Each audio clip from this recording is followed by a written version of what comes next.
Welcome to another episode of Speculation Sunday. We are here with Just Ask Danny. Before we get started, can you guys hear us and see us? Just want to make sure, because sometimes the mic or this live streams, they don't be working. But thank you, everybody. I know today is a Wednesday. All right, we can't hear. Okay, cool. Welcome, everybody. Thank you guys for joining. We got a lot to talk about. I'm almost kind of happy we waited till today to go live because so much news has come through. It's incredible. You do have to be subscribed. So if you are in today's live, please subscribe so you could go ahead and get involved in the conversation. Once again, thank you, everybody that joined us for the final moments of Splash Mountain in yesterday's live stream. What an incredible moment to be in person, to bring all those vibes and emotions to you at home, people that couldn't be there. But today we're going to be talking about Disneyland, Universal Studios Hollywood, and Knott's Berry Farm. So we got a jam-packed Speculation Sunday. Danny, how you doing, dude? Good. Yesterday was tiring, but a lot of fun. It was a journey, man. Yeah. I feel like a lot of people, as soon as they got off work, just headed to Disneyland. Splash Mountain was the only goal. It seemed that's the case, yeah. Heck yeah.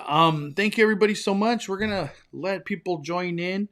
If anybody has any questions or stuff you guys want to get on topic right now, put it in the comments. Let's go over some Q&A before we get started on what we want to talk about.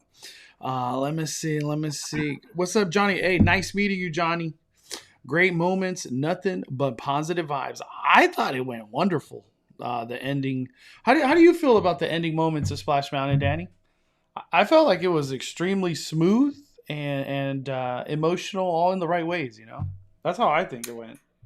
Yeah. I can't, like I said, I said it on Twitter. Big shout out to the cast members. I feel like everyone did an amazing job, right?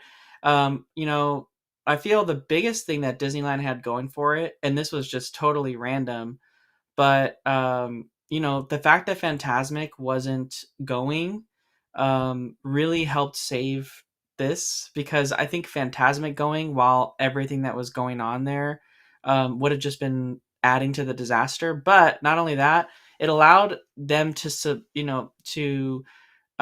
schedule a lot more cast members to that area, and everything was super organized. They had cast members out there with the glow sticks that they would use during Fantasmic, doing bi-directional traffic on the bridge. And then at one point, when it got a little too crazy on the bridge, they directed everyone back behind towards Harbor Galley over there. So they just did a really good job. I mean, I felt like all the cast members were in really good spirits. They were really happy, and a lot of them were talking about being really excited for Tiana's Bayou adventure, and we're hoping that they could become cast members on the opening cast of the attraction once that sort of opened up for them.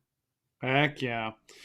Gina Marie, how many times did you get on Splash Mountain? I got on 3 times. I was able to go early, waited once with Villain and Timothy, and we waited like an hour. And then we did single rider, which was only like 50 minutes. And I bought a lightning lane, and that was the late one that I did at like 9:30 or whatever. Honestly, like if I just got on once, I was good. But to be able to get 3 times yesterday, it was incredible. Freaking incredible. Dan, did you only get 1 time or 2 time? I did it twice. Hell yeah. Will Critter Country still be Critter Country? And I want to save this, Mondo. I don't want to talk about this. I just wanted to tease it. We get a little Q&A, and then we mess up all of our different sections. I know. Does anyone know if they took away the penny machine from Splash Mountain yet? It was still there, right? Yeah, Mondo will confirm tomorrow. Yeah, or maybe even tonight. Maybe even tonight. But it was still there. I could have sworn it was still there. I felt like it would have been a bigger controversy if it was gone, like the penny machine, but it was still there. It almost seemed like they put all the penny machines in one spot now. I saw that on Twitter, I think. Let's see. Let's see. I'm just reading. Melissa says, I felt bad. I couldn't stay up to watch the final moments of Splash with you last night because I was under the weather. Oh, I hope you feel better. Don't even worry about it. We are ready for Tiana's Bayou Adventure. That's the boat we're in now. But thank you everybody for joining. What is the weather today? June 1st is tomorrow, and it's 61 and raining? If somehow it is. It's cold. That's the best way to explain right now. It's freaking cold. Um, Tracy says, I'm so happy we got a ride one last time yesterday. Lucked down and got a reservation at 10:30 yesterday in the morning. That's what Chris told me. That reservations miraculously opened up in the morning. Kind of weird how Disney does stuff like that, but it's just the way it goes. Yep, Boba Rose, penny machines are still there. I have a feeling they will not be there tomorrow. Yeah, I think it's cool that it makes sense now why they moved it from the exit of Splash Mountain to where it is now. They did that quite a while ago, but they probably did it just in anticipation of people wanting to, get this, and they didn't want a lot of people kind of like crowding in the exit of Splash Mountain like they were before, because beforehand people would get it here and there as a one-off, and it wouldn't really cause any sort of queuing. But what we saw yesterday was hundreds of people trying to get the penny press machine. Yeah, there was like a 45-minute to an hour wait for that penny press machine. So it makes sense now as to why they moved it closer to, and out of the way, which really was really working to their advantage yesterday. Yeah. All right. We got a lot of people in the chat. 500 people. Smash that like button. Let's go. And all the new people, thank you for joining today. All the returning Fire everybody community, thank you for joining and coming back. This is a live stream where we talk about Disneyland only, Knott's only, and then Universal only. I want to start off with Disneyland today, and that's what we're going to fire it up with today's Speculation Sunday.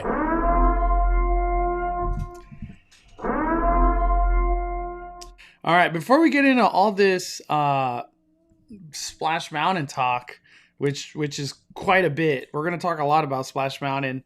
We got a Disney Parks blog that I know there's all this Halloween stuff, but I want to get to the meat and potatoes. Oogie Boogie Bash. There it is, everybody. Everybody's been waiting.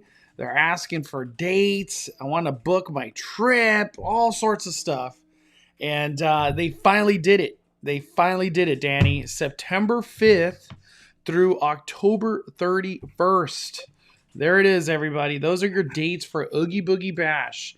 Not much really else has kind of been announced when it comes down to like anything new, characters or some type of different experience.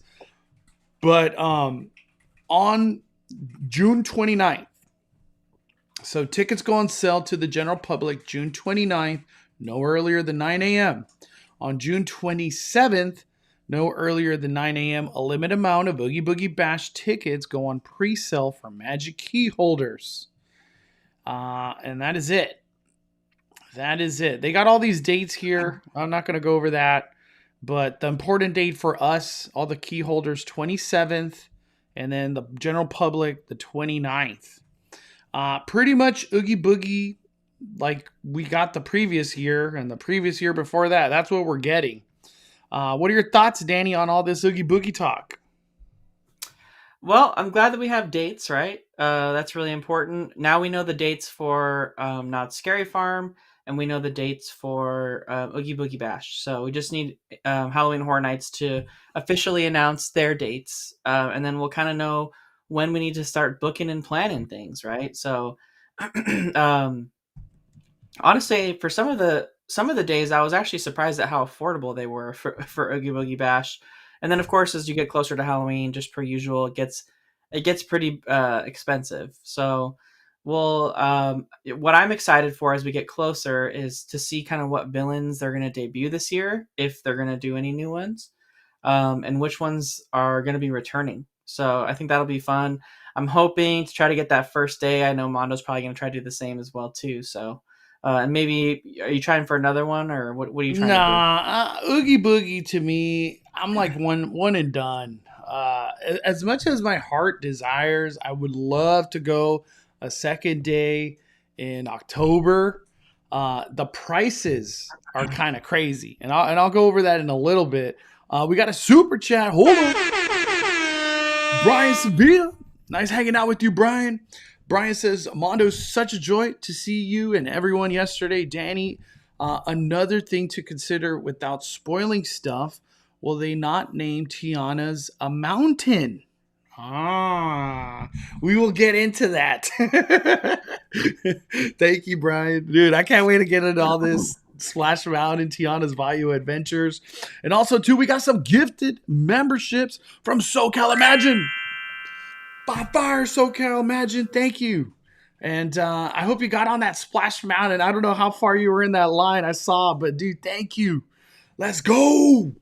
Woo! Heck yeah. And all the new members, I'm going to do a members live stream only tomorrow. I haven't determined a time yet, but it'll just be a members live stream tomorrow. So stay tuned for that, everybody. I'll definitely be posting. We usually do it on Monday, Members Monday, but just the way everything went this week, it's just crazy. It's just a crazy week right now. We also got Juan with the super chat. We need some Ursula at Oogie Boogie. Dude, people have been saying that for a minute. If there was ever a year for Ursula to come, it would be this year. I don't know why it wouldn't. We freaking had Little Mermaid in the movies. Benjamin says, are you going to take Max to his first Oogie Boogie? Are we? I would say yes. He's looking straight at me. Are you going to go to Oogie Boogie? Yeah, he gave me a smile. He gave me one of these.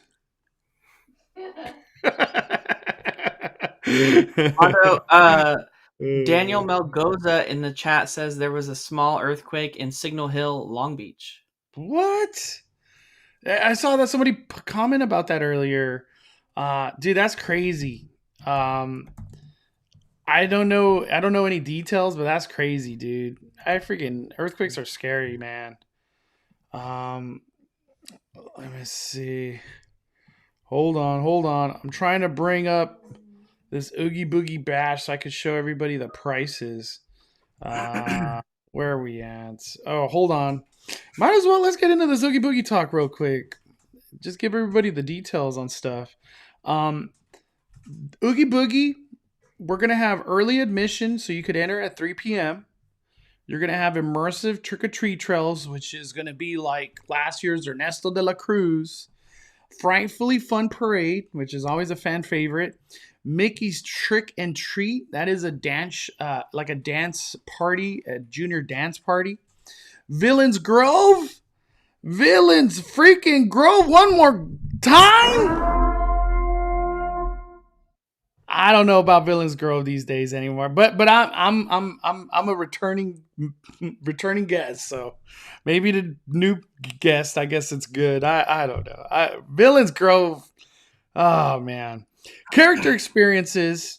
Those are just like meet and greets, special decor and more, limited capacity, so it's going to be lower crowds. For some reason, they put Carthay Circle. I don't know why. And that's it. You get photo pass for the whole day. That's what is included in Oogie Boogie Bash. The main thing I wanted to find is what about the prices? We want to know the prices, Danny. Well, the prices are ranging from opening day is $134. So September 5th, $134.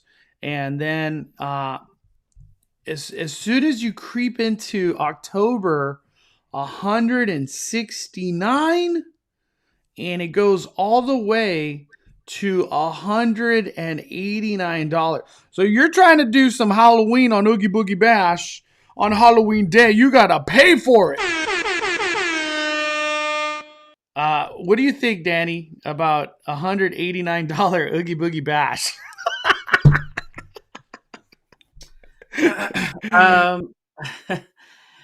It's definitely up there, right? I look back to what Mickey's Halloween party was when it was like $69. So it's definitely like, we're approaching like $120 more than what it used to be.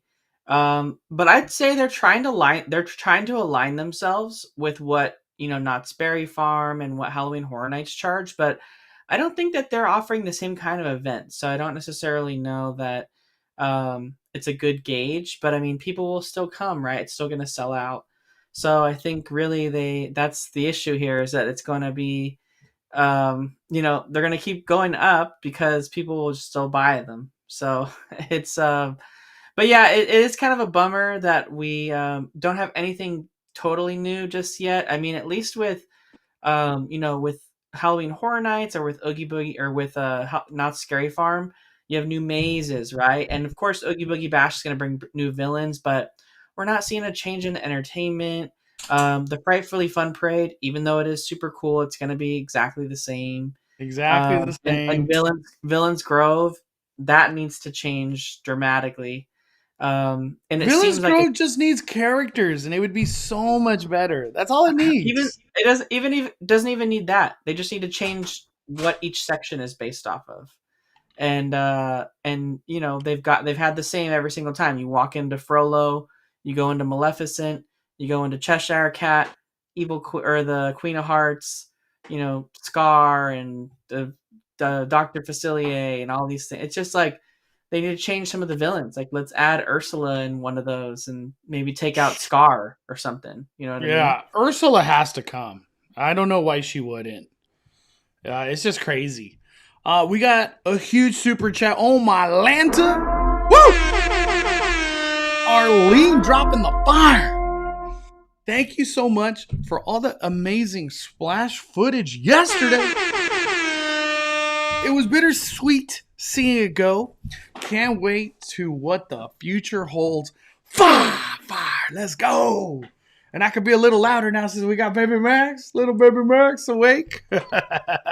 Thank you, Arlene. I appreciate you. Thank you for being with us in those last moments. And also, too, we got Joseph joining the 5 Club. Let's go. Thank you, Joseph. 5 fires. And then we also got Kaylee with the members chat. Let's go. 3 months. I just want an evil Emperor Zurg at Oogie Boogie Bash. Does the Fab 5 have character meet and greets at Oogie Boogie Bash? Is 6 to 11 plenty of time to do everything? I think 6 to 11 is plenty enough time to do everything at Oogie Boogie. The Fab 5 are there in a way, but they're split up. Like, you can't really get them together.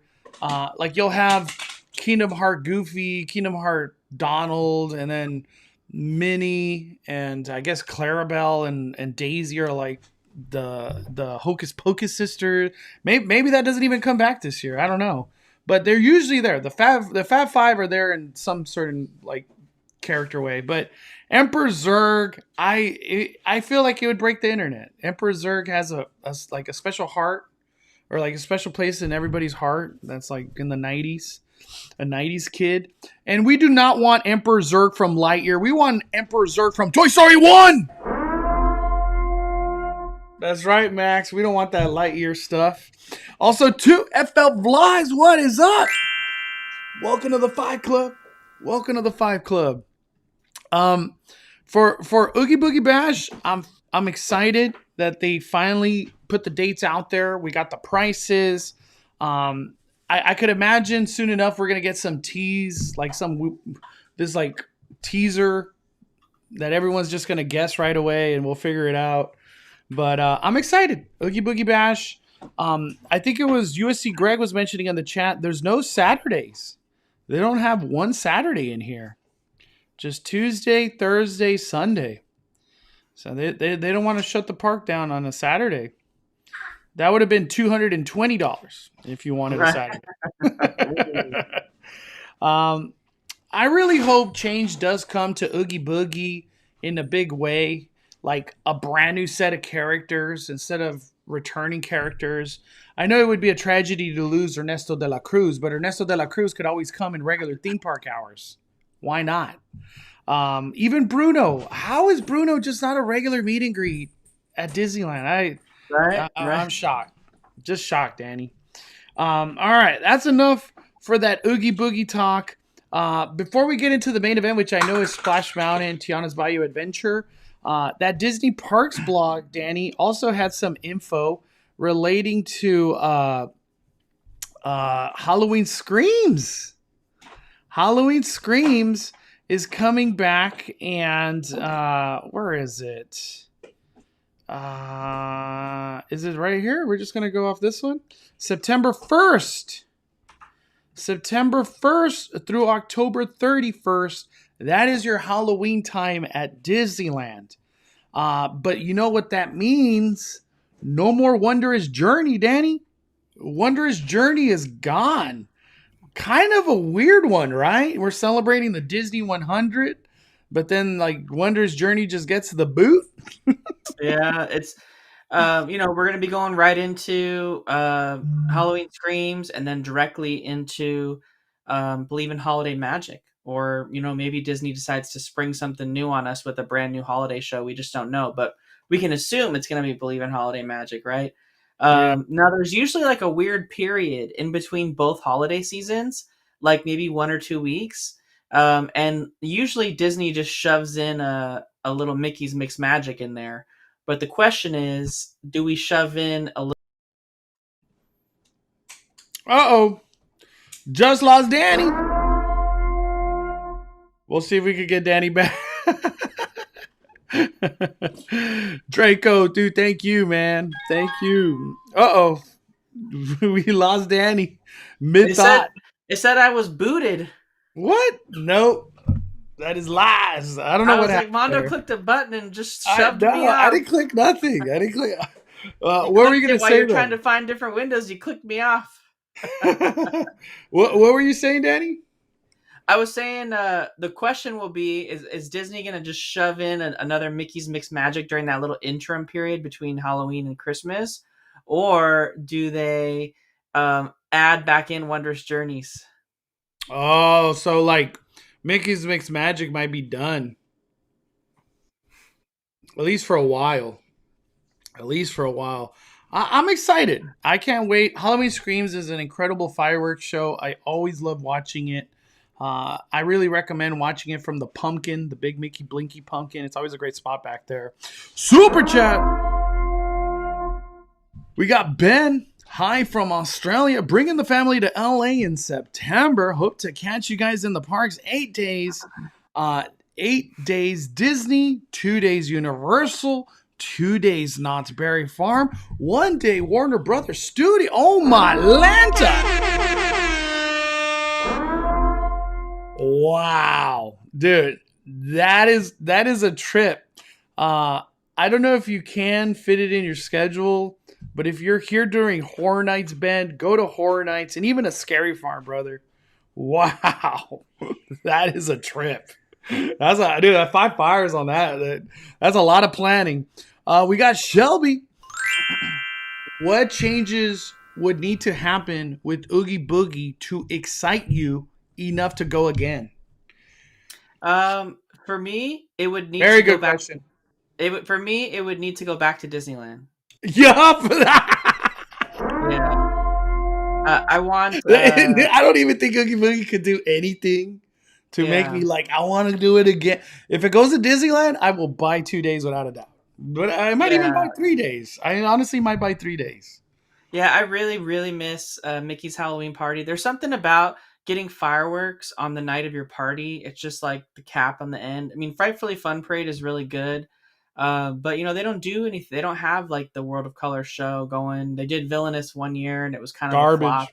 Yeah. So I wanted to go back to Disneyland. I mean, they did such cool things, having the fog come out on the rivers Cadaver of America, Cadaver Dance on the water, the Haunted Mansion Bride, and also Sally Slater from Haunted Mansion, the ballerina, all meet and greets, like 2019 or 18. What I forgot what year it was. I think it was 18 because 19 was Oogie Boogie's first year. 2018, just Google that or YouTube that after this live is over. 2018 Mickey's Halloween party. Nothing can top that in recent years anyway. Hold on, I'm gonna Google it. I'm pretty sure you did a video. No, I didn't. It was like right before I started blogging, dude. Well, you definitely were there with Instagram. That's for Yeah, sure. no, I was there with Instagram.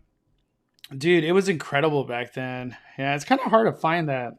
But yeah, Shelby Rose, that's the only answer. We needed to go back to Disneyland. We got 9 months membership. The at the blogs, Mondo, man, a kudos to you. So happy that Splash first row was epic. You got soaked, but I'm glad you had fun with friends. It's a renewal.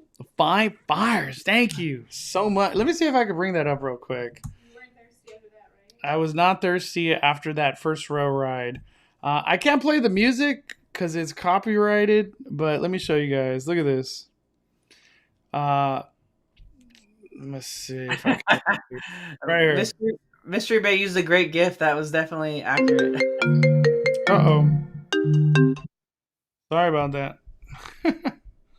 There we go. Yeah, first of all, the big drop is not even the issue. It's the bare butt that wrecks you, dude. I was already completely drenched before this point. But yeah, just wrecked. First row wrecked.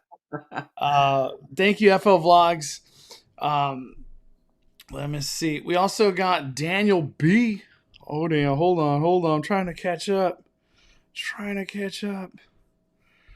We got Winfrey with the super chat. Does Disneyland get more crowded on Oogie Boogie Bash nights? I almost want to say no. I just want to be upfront. Halloween Disneyland is just a S show every day. If there's fireworks, it's just busy. But just because there's Oogie Boogie doesn't necessarily mean Disneyland will be more packed. I'll say like pack meter 8 out of 10 on Oogie Boogie nights. It's just going to be an 8 out of 10. But I do feel like a lot of people leave after fireworks on Halloween times. I don't know why, but they just want to see the fireworks and get out of there. We got Daniel B. It was fantastic. You got to see the fireworks while on Splash. I know, totally not planned. It was just the time. That was the time I had to buy a lightning lane, and I didn't want to risk it to go beyond 9:30 on buying a lightning lane. It was just magical. I couldn't have asked for a better trip. My Alyssa says Mickey's Halloween Party 2018 was my first separate ticket event, and it was worth the money. Yup. Worth every freaking dollar. All right. We talked about fireworks, Wondrous Journey. We talked about Oogie Boogie Bash. Let's get into the big one, Danny.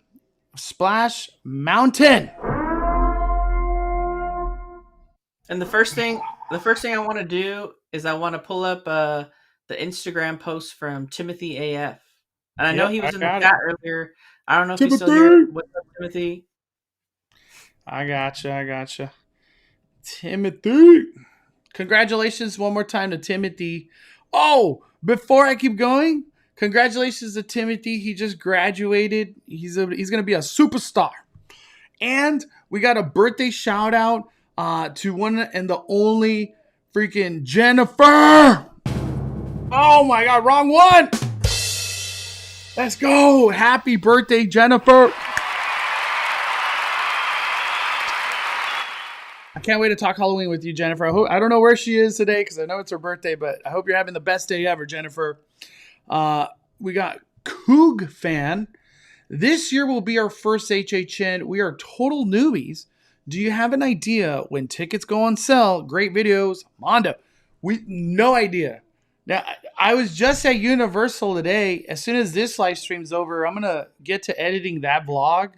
Probably post it tomorrow in the morning. I don't think I'll drop it at night. It's too late. But I talked to a lot of people. Nobody knows nothing. I do know that auditions happen today for being a scare actor. But in regards to dates and tickets going on sale, there's no information. It sucks. But Coog Fan, if I had to take a wild guess, I'm thinking like early July. I don't know. Somewhere in there, we'll get information for sure. All right, I got Timothy's Instagram up, Danny. Let's see. Look at this guy. Look at this. This is what we're talking about right here. All right, Danny. Here it is. Here it is. Here it is. I wanted to show everyone what it looks like right now. They have the same setup that Walt Disney World had for their construction walls. So plain brown walls. The walls have sort of a description of like so essentially the storyline for those that haven't been following it, right? The storyline of how you have that location is that Tiana's Foods is like the name of Tiana's business. This is all post the movie, right? So she's built her own business.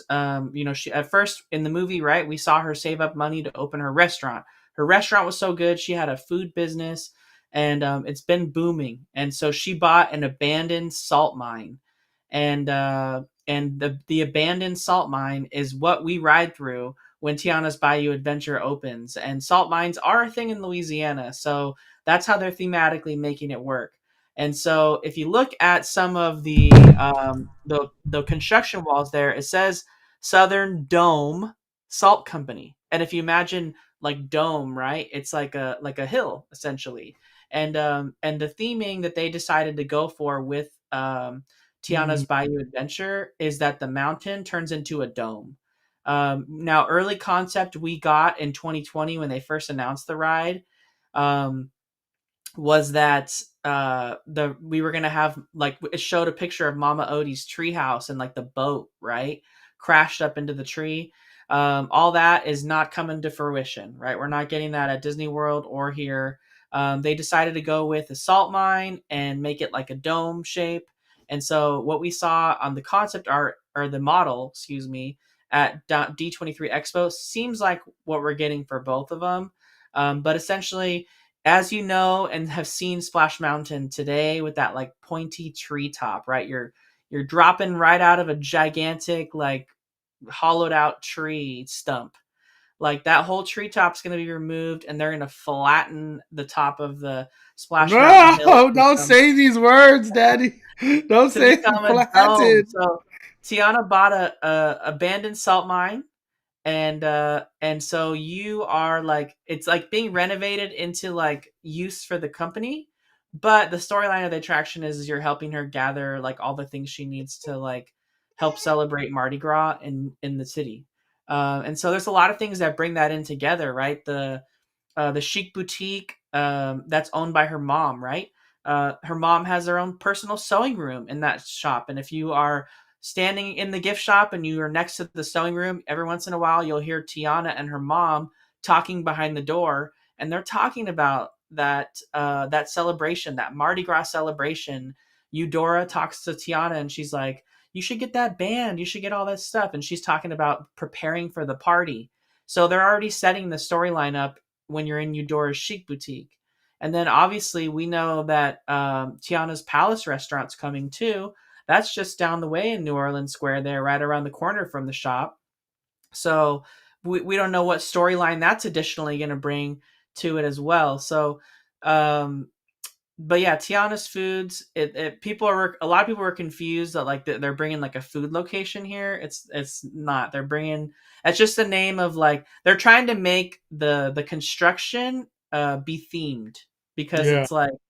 it's like the employees are building it, right? They took over this abandoned salt mine. So, and I don't know if you can, Mondo, real quick, open up a Google tab just on the side, Yeah. so you can show everyone what the inside of a salt mine looks like. Yeah. I'll do it real quick. We got a Venmo super chat from USC Greg. He says, just supporting the fire, dropping a 5. Hell yeah. Thank you, USC Greg. Also to Maya Lissa, dropping a 5 on the Venmo super chat. I just realized that during the train ride, they would have changed the audio on the part where we see Splash finale with the critters sing Zippity Doo Dah Day.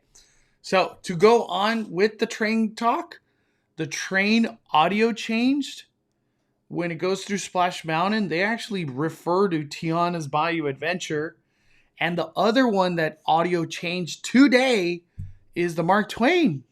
The Splash Mountain, that is just being erased out of everything. But yeah, let me bring it up, Danny. So it's a salt mine.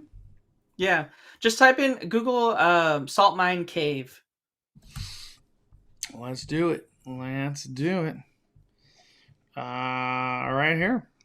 We got it. So this is like the inside of a salt mine, right? It's like it's got a lot of like very similar structure to like what Splash Mountain already looks like. And some of the rock work inside is really colorful depending on what the salt mine looks like.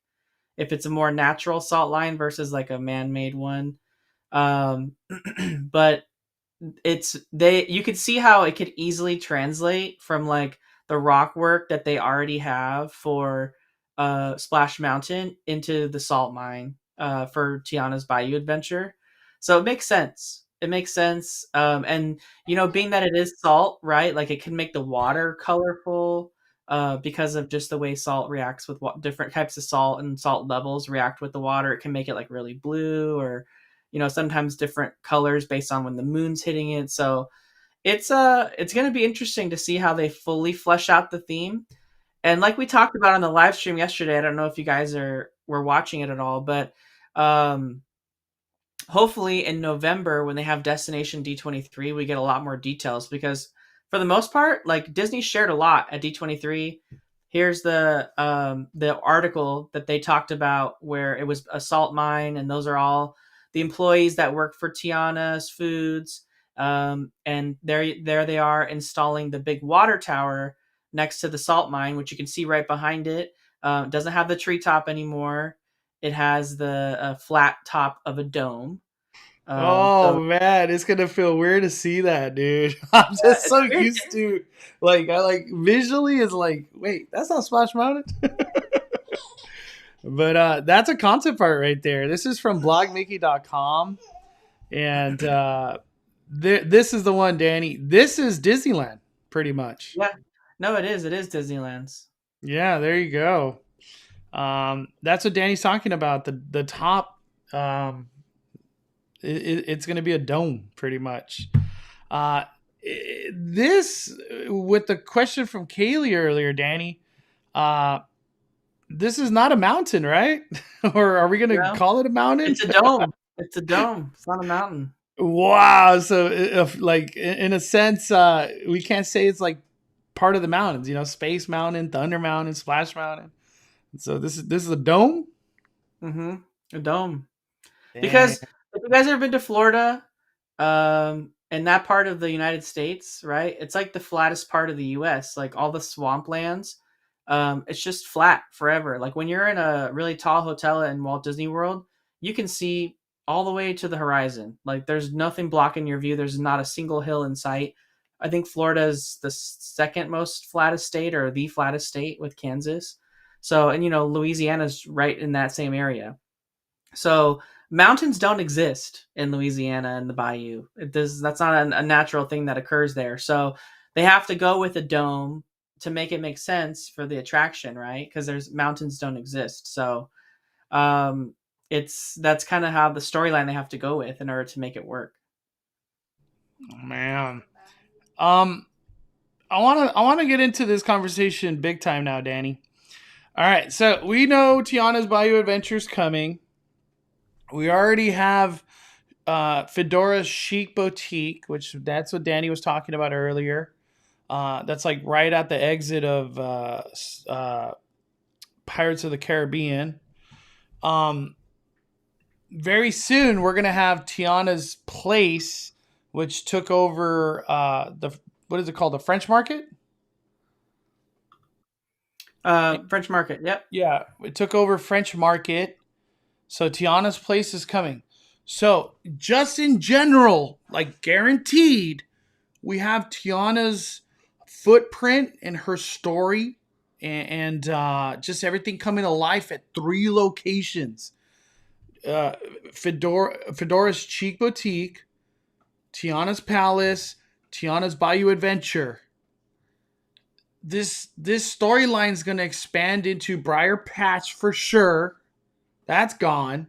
That's the store where they're selling like ears and stuff right there by the fast passes of Splash Mountain. Right there. That's for sure changing to who knows what. And it was Timothy who posted this. The walls are going all the way to Pooh. What is going on? So what I'm trying to say is Tiana's new story that's going to come with the Disney Plus special and wherever this Tiana's Bayou Adventure is going, it has a big footprint in Disneyland now. This is not like just a ride's coming. There's a lot to this coming. And what I'm trying to get at, I think Winnie the Pooh is not long for this Disneyland universe. You cannot tell me that Pooh Corner meet and greet area is going to stay. Tiana's going to take over all of that. Disney's not investing in all of this to not have like a solidified, beautiful backdrop, Tiana and friends meet and greet. Because there's a lot of meet and greets that could come from the Tiana story right there where Pooh Corner is. What are your thoughts on all that, Danny? What are your thoughts? Because originally, back then, it was like, well, Tiana's Bayou Adventure is coming. And then it just kept going bigger and bigger. This is a big, I don't want to say like a big reimagining, but the footprint of this storyline is big, dude. That's what I'm trying to say. Yeah, I mean, there's so much potential here and so much they haven't shared. If we go back to the photo of the model, we were able to spend a lot of time with the model. I specifically was like really wanting to spend a lot of time with it because up until that point we hadn't seen anything. And the model does go around the corner, where the Briar Patch shop would be. And the Briar Patch shop was there and it looked pretty similar to the way it did now. The only thing that obviously wasn't there was the signage, but for the most part, it looked pretty vague and it didn't have any like theme to it. And I just wonder if that was on purpose because they were obviously debuting it before they were ready to really say anything. So, what that becomes, we're not going to really know too much until they share it. But I think most importantly, right, is that it's not necessarily a lot of people. I've seen a lot of people in here saying that, New Orleans Square is like absorbing Critter Country. Again, this is an abandoned salt mine and it's not inside New Orleans. Tiana's restaurant is in New Orleans and Tiana's mom's shop is in New Orleans. And this is outside more in like the Bayou, like the country part of the Bayou or the swamps, I guess you could say. It has a swamp theme around the front outer exposed parts of Splash or of Tiana's Bayou Adventure. So it's not in the city at all. So it wouldn't make sense to label it as part of New Orleans Square. So either it just becomes part of Critter Country and or we get a name change for Critter Country altogether. And that's what we were kind of talking about last night, where maybe we see Critter Country turn into Bayou Country. And then yeah. Dude, dang, we're talking big changes now. What about Hungry Bear? Dude. I mean, Hungry Bear. All that is gone, in my opinion. All that's gone, dude. I think maybe at some point in the future that could be something that they change. But for right now, I think we see Hungry Bear, we see Pooh Corner, we see the Pooh, Winnie the Pooh, and Many Adventures of Winnie the Pooh attraction. They all remain, right? They're still a big draw for Winnie the Pooh and the meet and greets too. Now, I do agree with Mondo that they could definitely use that space by the other part of Pooh Corner to really flesh out some sort of meet and greet. Now, it probably wouldn't be with Tiana, but like Mondo said, there's a lot of other characters in her universe. We could have something with Naveen. We could have something with Louie. Louie's a character that already exists, and we've had him in the park multiple times. We could have Lottie. We could have Eudora, even Tiana's mom. Like, there's so many things that could be a potential meet and greet that people would be interested in getting photos for outside the attraction. I don't think it's Tiana, right? Because Disney already showed us that Tiana would be meeting and greeting guests and also walking around her restaurant in New Orleans. So look at this. Damn, that's an aerial map right there. So Splash Mountain, Winnie the Pooh.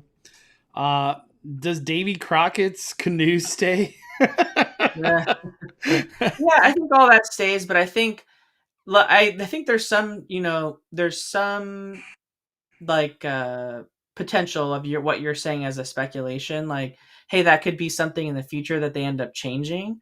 I just don't think it's something that like it's on the books right away. Now, as far as Walt Disney World's concerned, I feel like if we get anything announced at Destination D23, aside from some additional details like when it's opening, more facts on the storyline, maybe some more 3D mock-ups of like riding through the attraction, I think those rumors that had come out about New Orleans style area coming to and taking over part of Frontierland over at the Magic Kingdom, I think we could see something like that become announced sooner rather than what we've got, taking away things in Critter Country. Or they could just leave it Critter Country, since there are a lot of critters that are going to be sticking around inside Tiana's Bayou Adventure. Not necessarily the same animatronics, right? But it looks like from the artwork that we've seen, that Disney's posted about the attraction, there's a lot of critters that definitely pay homage to the critters that were inside Splash Mountain, right? You got like raccoons playing instruments, turtles playing instruments. So it's very similar to like what we already saw in Splash Mountain. Obviously, those animatronics like would Disney already, I think, in another announcement, because they've had so many leading up to kind of where we're at today. They announced that there would be like a full overhaul of all the animatronics, and that there would be like dozens. Right here, this one. Yeah.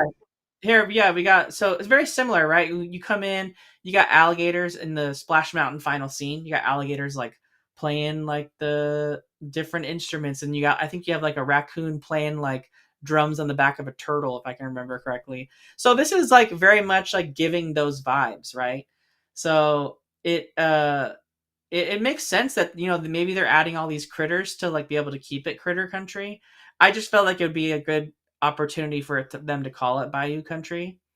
Uh, but we'll have to see kind of like what direction they end up going. I have a feeling the concept Critter Country is gone.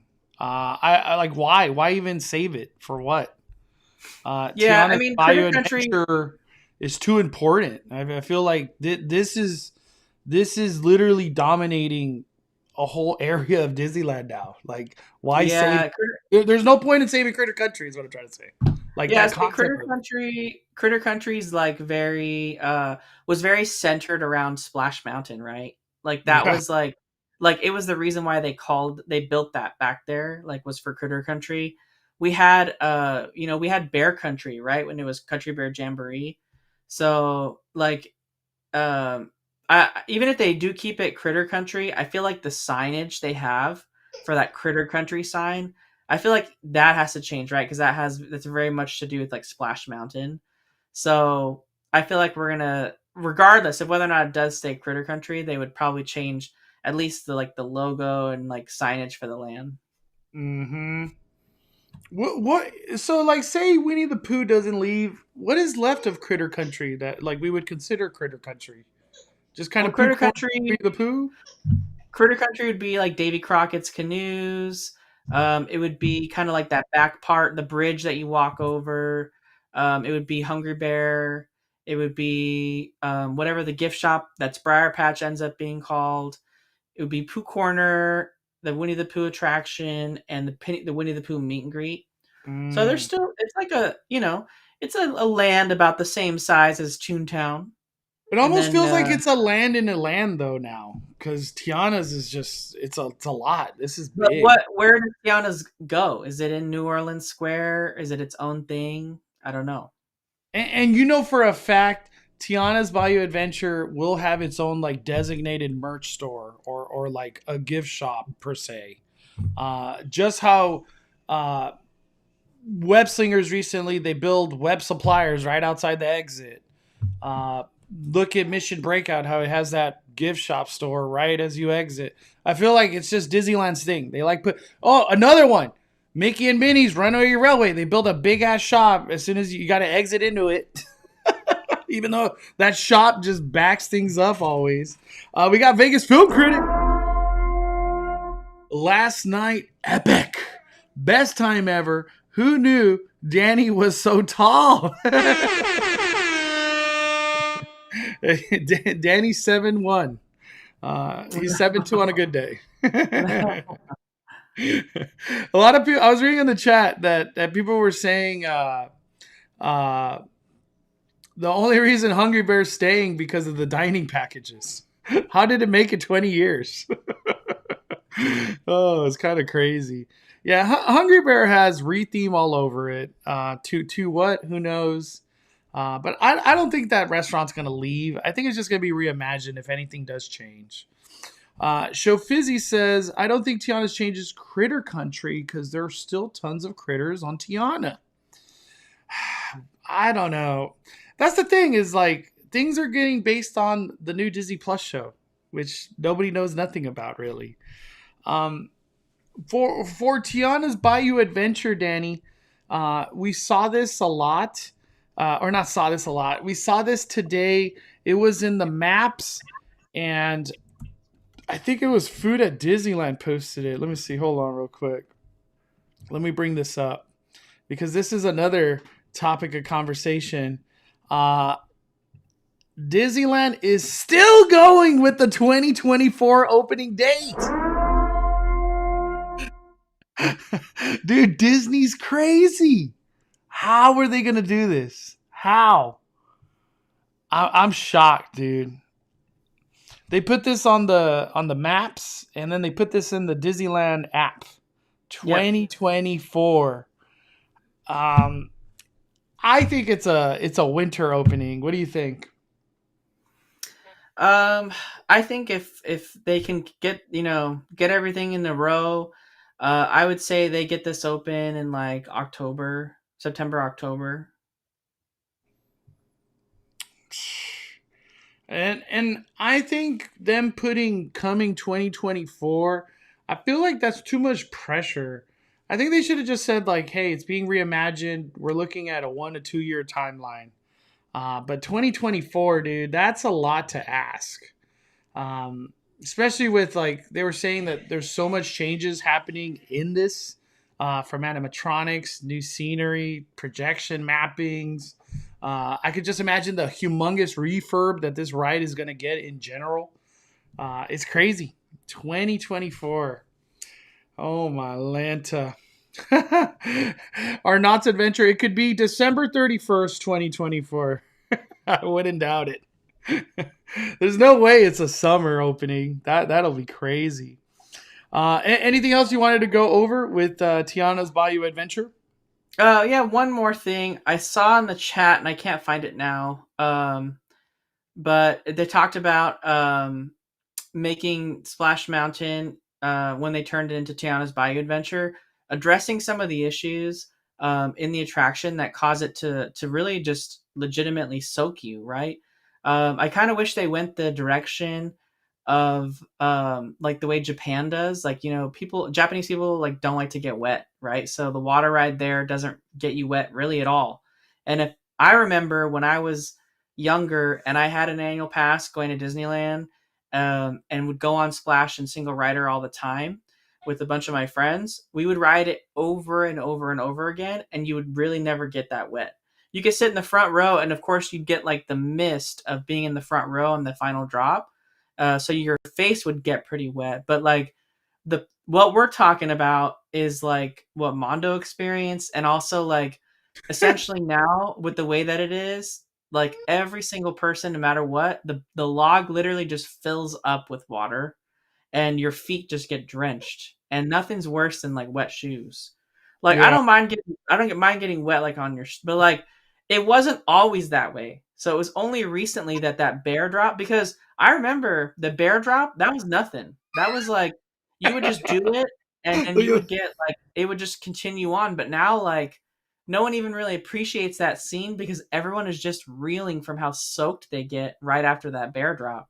Because what it does is and you can see it like sometimes when it's really lit in there. It wasn't that case last night, but like you can see it when it's really lit with a black light in there. There's like right when the ride turns the corner, the logs create a wave, it hits the wall, and then it bounces back off the wall and back into the log. And that didn't happen before. So I don't know what happened between now and when it was last. So, dude, hold on. I wanna see if I could. Hold on, Danny. I want to just like because I recorded this and I think like a splash like that happened.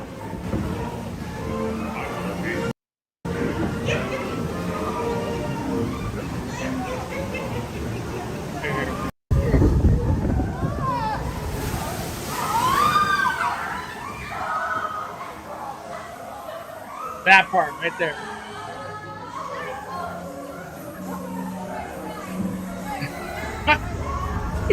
I feel like you can't even appreciate it.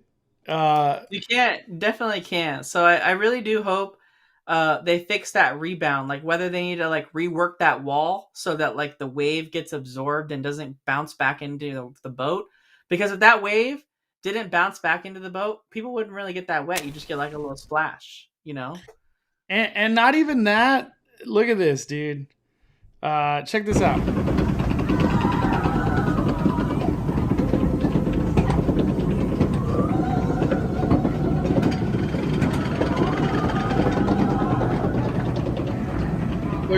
Look at this one.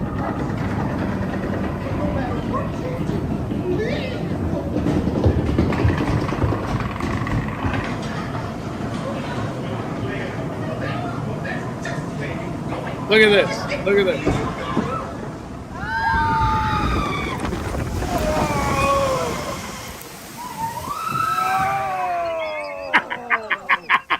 Oh my god! That's what Daddy's talking about right there. Let me look at dude.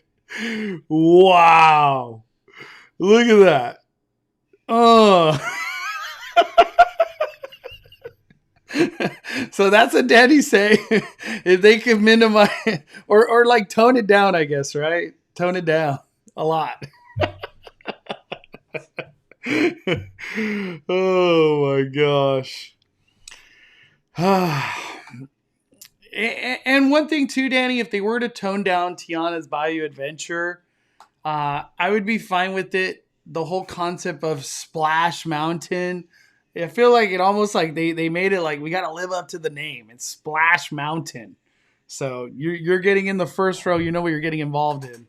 But if Tiana's Bayou Adventure doesn't get you soaked, I'm okay with it. It is what it is. Walt Disney World Splash Mountain doesn't even get you really that wet. I've sat in the first row of Walt Disney World. Not like, it's like if I had to go 1 out of 10, what we just witnessed was 10 out of 10. At Walt Disney World, you get like splashed like 3 out of 10. Like it's you're fine. Yeah, you're fine. It's not a tidal wave like Peter's saying. But I would be fine with that, Danny, if they change that. I'm okay with it. Let me ask the chat. Would you guys be okay with Splash Mountain being toned down in regards to the splash itself, or Tiana's Bayou Adventure, what it is now? One thing I wanted to ask you too, Danny, what do you think about Disney just getting the whole anything that involves splash out of there with the train audio and then the Mark Twain audio? What are your thoughts on that, dude? Man, I think they really just did it because a lot of people don't even know, right, that this is happening. We're in this because we follow it, we know it, we've been following it since it was announced, right? But a lot of people who go or don't, just go casually, they don't even know. There was many people yesterday at Disneyland who were finding out for the first time that Splash Mountain was closing forever. Like a lot of people were finding out about it. So I think if they kept it around, it would kind of confuse guests. So this, there's going to be a lot of guests wondering what's going on with Splash Mountain. It's going to be closed for more than a year, right? This is a really long time for a ride to be closed. So it's going to be, a long time without. Check this out real quick, Danny. Look at this. This is from Disney Titan. Oh, is that where it hits the ceiling? Oh my.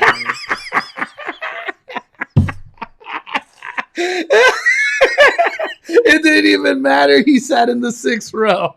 It didn't even matter at all. I gotta put the audio on.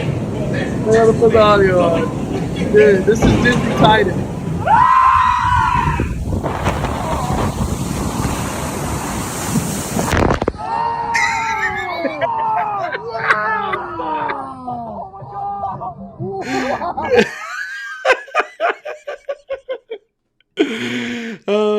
But now that it's Tiana's, it doesn't have to be that. It doesn't have. It's not Splash Mountain anymore, right? It's not Splash Mountain. Okay, sorry, Daddy. My bad to cut you off. Keep going. No, keep I going. was gonna say like a lot of people aren't gonna really know what's going on. So by them changing the audio and everything really quickly, like it lets guests know right away what's going on, right? Like I haven't heard the new audio yet on the train or on the Mark Twain, but people will be looking, especially from the Mark Twain. It'll be very evident that Splash Mountain's not going. And for those passing by Splash Mountain on Mark Twain, you're going to see like massive structural changes to Splash Mountain, and they're going to be like, what the heck's going on? And this way, if they announce it, like people will know a little bit more. And then also going on the train, right? Like people are going to be seeing like Tiana's foods, and they're going to wonder, is this a restaurant? Like what's coming here? Yeah. So like it'll help kind of flush out the story. So it helps to get rid of the stuff there, so that they can move the story forward to kind of what it's going to be. And I think all the different locations that they're adding, like Eudora's Chic Boutique, Tiana's Palace Restaurant, they're all helping create a storyline for that attraction, in much the way that the rest of New Orleans Square really paints the layout for like the Haunted Mansion, for instance. You know what I mean? Like it's all kind of building towards the story. So it makes sense. The salt mine right next to like a shipyard, like where the harbor galley is. It can all make sense the way they put it together. So it's I'd like to see how it all kind of unfolds. But yeah, it doesn't surprise me that they moved all that out, because they they gotta make sure they move the story forward, I guess you could say. Let me see. Man, I was trying to find like I could have sworn Disney shared like a picture of a salt mine in one of their like concept arts or parks blogs or something. I was trying to find it, but I couldn't. Just to like flesh out the conversation of Tiana's Bayou Adventure, this is also one concept art that was shared that actually has Danny in it, right next to me, right here. So if there's ever anybody to ask, it's just ask Danny when it comes down to Tiana's Bayou Adventure. Right there, look at that. Just ask Danny. Oh man, we got our lead gifting a membership. Let's go, joining the 5 Club.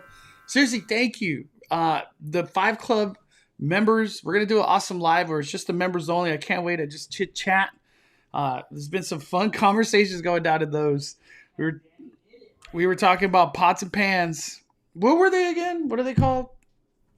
Stainless steel. I always want to call them silverware, but it's stainless steel. Thank you, though, Arlene. I'm trying to think. Before we move on from Tiana's Bayou Adventure, Splash Mountain, let me ask the chat. Anybody want to have any topics or anything you guys want us to go over? The other thing to talk about, I don't have any photos, but people are working on Fantasmic as we speak. They're doing changes. I'm guessing it was burnt damage, smoke damage, maybe some structural stuff around. But they're working on Fantasmic. And yesterday, the Fantasmic water, so the Rivers of America water, came to life again to showcase Wondrous Journey. So you can now watch fireworks from Rivers of America, which is a great addition. It sucks that you can only watch it on really Main Street Castle or you had to go to Small World, but you can watch it at Rivers of America.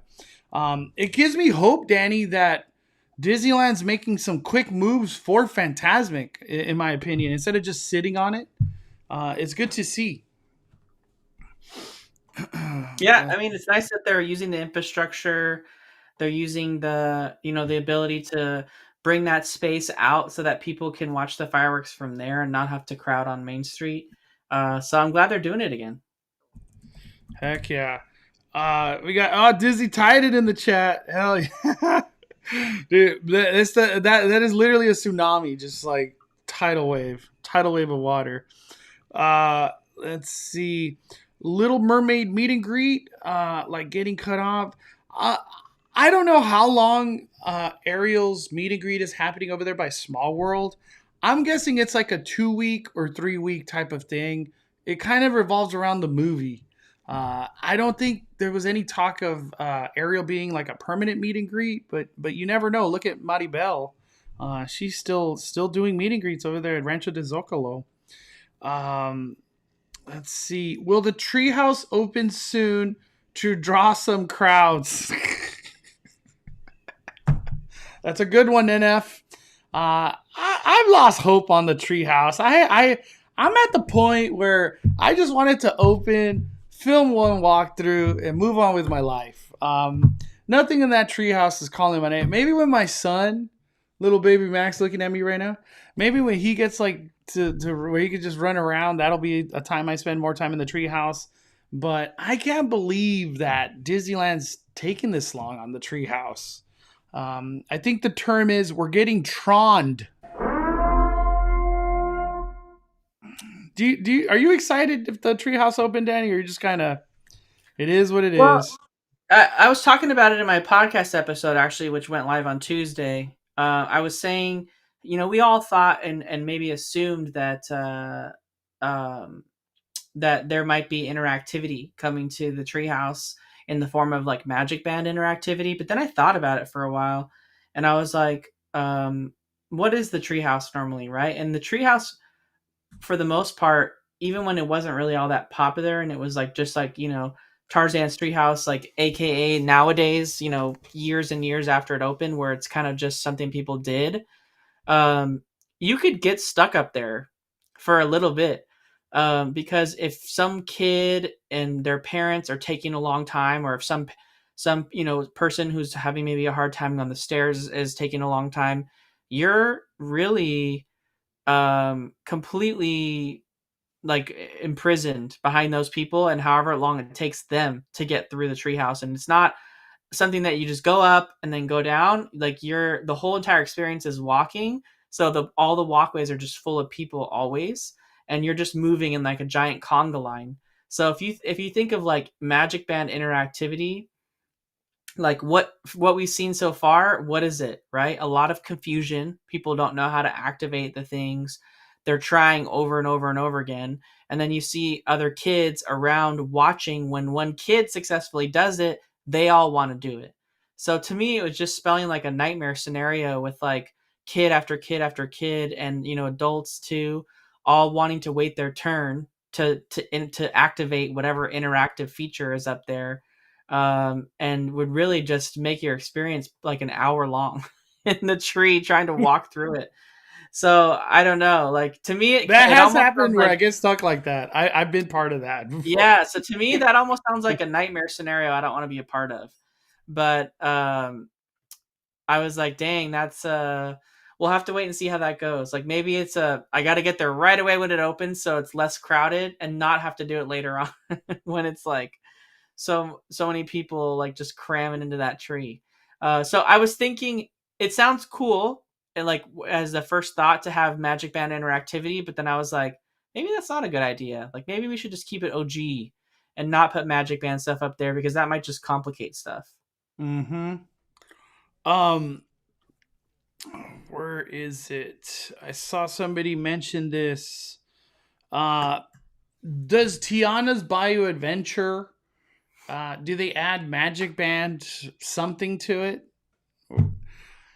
The one thing I could only hope Disneyland does, if you have a Magic Band, when you go down and it takes your picture, it just uploads it to your Magic Band, just like Florida does.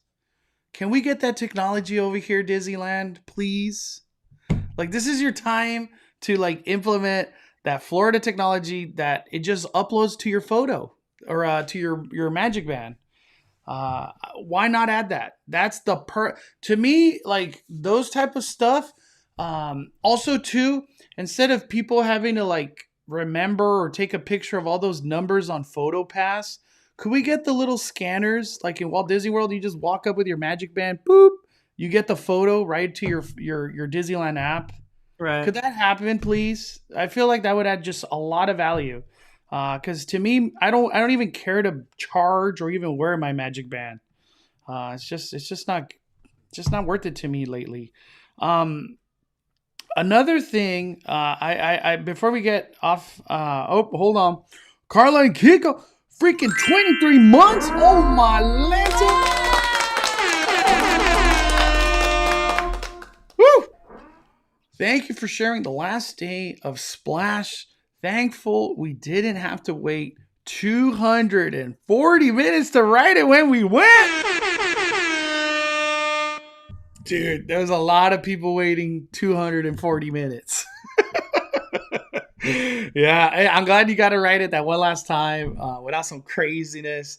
But thank you, Carla and Kiko. You guys are amazing. Where did we found some chickens somewhere. Where was it? Where did we find those chickens? Do you remember that? What chickens? And I was like, somebody tagged Carla and Kiko. It was like these chicken keychains. It was crazy. Was that with you? No. Who was that? That was with somebody. But thank you, Carla and Kiko, for 23 months. What I was going to say, oh my gosh, before we move on from Disneyland, Danny, what a perfect time. Maybe people don't want to hear this, but what a perfect time to just change Fantasmic. They just added Frozen, Aladdin, Mulan, and Moana to Florida. Why not do that here?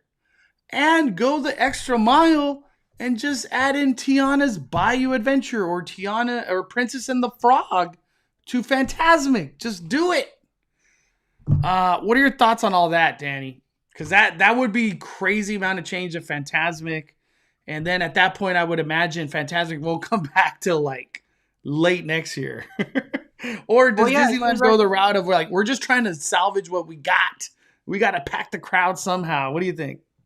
It seems like they're trying to take advantage of it, right? They're keeping it closed until Labor Day holiday, which is through the entire summer season all the way to the end, going into Halloween season. So it seems like they're taking advantage of all that time to not only fix what's been broken by the fire, but also come up with a new way to have that sort of grand finale, right, with a dragon. I don't think we're going to get back the dragon that we had currently, right? I think we're going to get some other dragon, but I think you can't have Fantasmic as a show without the dragon. So there's got to be a dragon, whether or not it's, a fully digital dragon always or what. We'll have to wait and see, but maybe they do like a laser projected dragon. The one that we had was kind of ambitious, and it wasn't without its problems. It had a ton of problems always, which is why they called it Murphy, right? Because of Murphy's Law. So it's they're definitely going to make changes to Fantasmic. They already said it. They said new magical edition. So we just don't know what that's going to be, and we'll have to wait and see like what those changes are going to be. But yeah, like Mondo said, they just add Moana. They just add Frozen to the one in Florida. Like, those are some great popular movies for nowadays. Would that be awesome to add to our version of Fantasmic? I'm calling it Fantasmic 2.5 because we already had 2.0, which is what we were in, and we didn't really get it for that long. And if the show is not really changing all that much like Fantasmic 2.0 did from 1.0, then we're going to have 2.5. We got Theme Park Casual. Good idea. Change it back to original Fantasmic. That's what my sister was saying last time. Yeah, Mondo. I was telling Mondo that too. I was like, just give us the old dragon back. Like, there was nothing really wrong. There's nothing wrong with that dragon. Walt Disney World still uses the dragon from the first show. So it wasn't bad. It was more of like a dragon head, right? The dragon head coming out with the wings kind of behind it in the distance. So it wasn't a bad dragon. Ours was definitely more immersive and more believable as a full body dragon, but it was extremely difficult and complex, and didn't prove to be something that could stand the test of time, obviously. So Yeah. It was one of those, like, it's just something was going to take it down at some point. It's sad, though, that it was a fire, dude. I'm still devastated that we lost Fantasmic because of fire. Somebody said we missed a super chat from MR. Let me see. I'm looking. I don't see it on my end. I don't have a super chat on my end from MR. Yeah. I don't see it, but let me see. Let me just make sure on my end. Anything else, Disneyland, or just closing thoughts, Danny? Yeah, like I said, a lot of changes, a lot of walls went up already. I really hope that you guys are prepared for how quick the construction is going to go, because they flattened Disneyland's or Disney World's Splash Mountain really fast. So they were moving quick on that. So there's a lot more, I feel, to our Splash Mountain than theirs, because we have so much, like, kind of like that Mondo was saying, that goes around the corner into Critter Country. So there's so much so much more they have to change. There's so many references to uh, the Song of the South movie all throughout Critter Country with the characters, um, and buildings and building styles, like, that don't necessarily fit, like, the new theme. So we'll have to see, like, we'll get a real quick preview just by standing on the other side of the walls, kind of what's being worked on and what's not being worked on. Mm-hmm. I think I found it. Theme park and things with Johnny. We still have Tokyo. Very, very true. Tokyo's it. You want to do Splash Mountain? It's Tokyo, which not a bad thing. It's kind of cool. I've always liked when one theme park is the one to have it, not all the, like the whole Galaxy Edge effect. And Yeah. yeah. My closing thoughts. Very excited for the future of Tiana's Bayou Adventure. I can't wait for Tiana's Place to open, which will be very soon. They said it's this year. I have a feeling it's going to open before Halloween. That's just my guess. I just have a hunch that'll open. I don't think they save that for Christmas. I feel like that's so late and kind of weird. I feel like Halloween's the perfect time, so you get like 2 seasons of different foods to come through, and then just almost even like a regular menu, because I feel like there's going to be like a Halloween menu, a Christmas menu, and then just like a off-season menu, I guess you could say. Yeah. One thing I heard, and I just want to throw it out there, I talked about it, I think, on Instagram. We saw the changes that happened to Jazz Kitchen, and it's just, for me personal, it's just not good.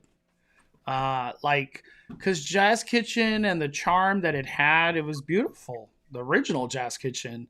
And then this new, like, modern, just what happened. It just does not feel like Jazz Kitchen. I've talked to a lot of people that have now dined there and went through the experience, and it seems like it's just negative. And people are not happy.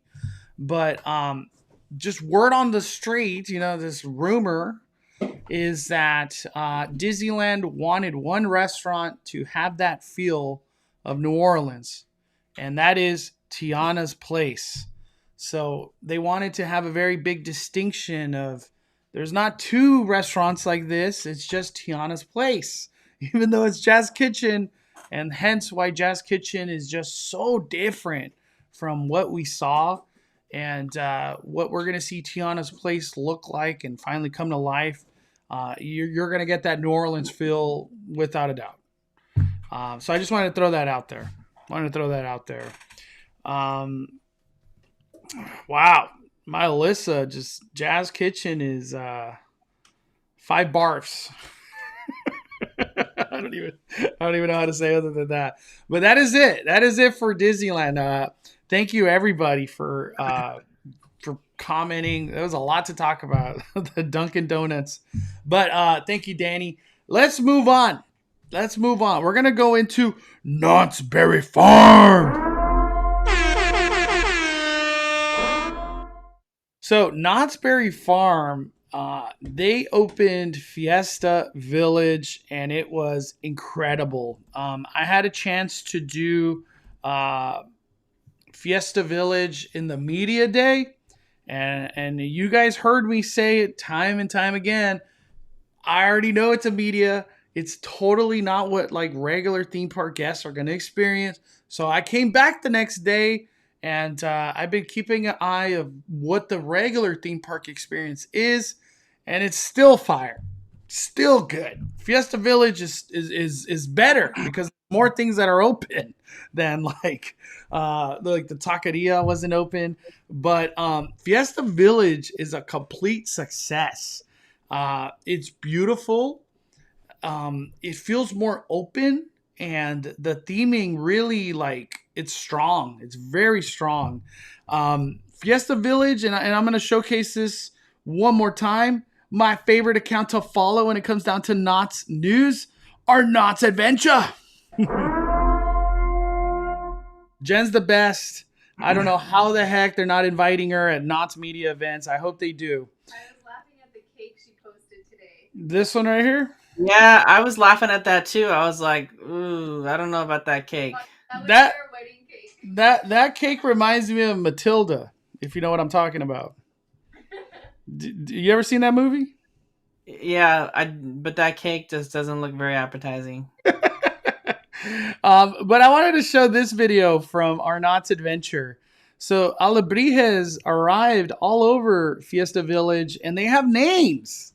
Big thank you to our Knott's Adventure for making this real. I did a YouTube video about it too, but this is Cleo Foss. I said this is Torquato. And the reason I wanted to bring these up, there's like rumor and just speculation that these could possibly have something to do with some things that will come for Scary Farm. So I know we're in summertime, but maybe these Alebrijes and Fiesta Village in general could come to life in Scary Farm, which would be really fun and exciting because that's a new experience. It would just bring new life to the event in general. This is Saltina. And then I think there's one more. Yeah. Oh, no, that was it. Philemon. I can't wait to... Danny hasn't gone yet, but I can't wait till you see it, dude. It's really good. For Fiesta Village, one of the biggest successes that they had... I really haven't had a chance to talk about Fiesta Village like on a live stream, is Cantina del Sur. This is a bar that opened in Fiesta Village, and they are freaking long line every single time I go. But to be honest, they move through people pretty quickly. The way that they've stationed there, it's not like you're going to take 30 minutes to get your drink. They've been going pretty fast. But everybody is raving about this margarita flight, and this is $32. And you could like mix and match whatever you want. The spicy marg, I think it's what it's called, is the one that I've had, and it's absolutely delicious. But this is one of the top things to get at Fiesta Village. Another thing at Fiesta Village is, where is it? Let me see. I guess I could just showcase this. There's a new restaurant that opened, and it's like very reminiscent of like Chipotle, and they call it Casa California. You could also get yourself a burrito, or you could get yourself like a burrito bowl, like the one you're seeing right here in this picture. I didn't know this until our Knott's Adventure let us know, but it is on the meal plan. And right here, this is the key information that I want people to know. Your choice of protein, carne asada, is excluded from the meal plan. So you could not get carne asada, and people said it was like $5 pretty much to get carne asada if you want to get that option. And then they have soy rizo and veggies if you are interested. If you do head out to Knott's Berry Farm, Fiesta Village, or Casa California, get the freaking chips and wok. They're $8.50, but they make the guacamole there, and it's awesome. It is so good, so freaking good. But Fiesta Village in its entirety is such a beautiful land, and to me, what caps off everything is the show. And I really want to show the show, Danny. Before we like get in a conversation, let me bring this up real quick. Are you talking about Calle Celebracion? Calle Celebracion hits hard, dude. It hits hard. Let me bring it up real quick. Do they have the flags above, like the little paper flags hanging above Mondo, like they said they were gonna have? No, not yet. Not yet. That is not. I feel like it's almost like not done, dude. For some reason, I feel like Fiesta Village is not done. Right here, this.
We got projection mapping.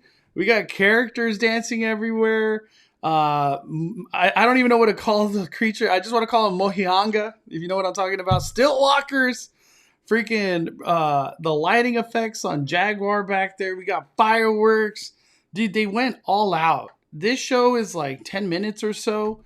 But Calle Celebracion, I did not know it was going to be that cool.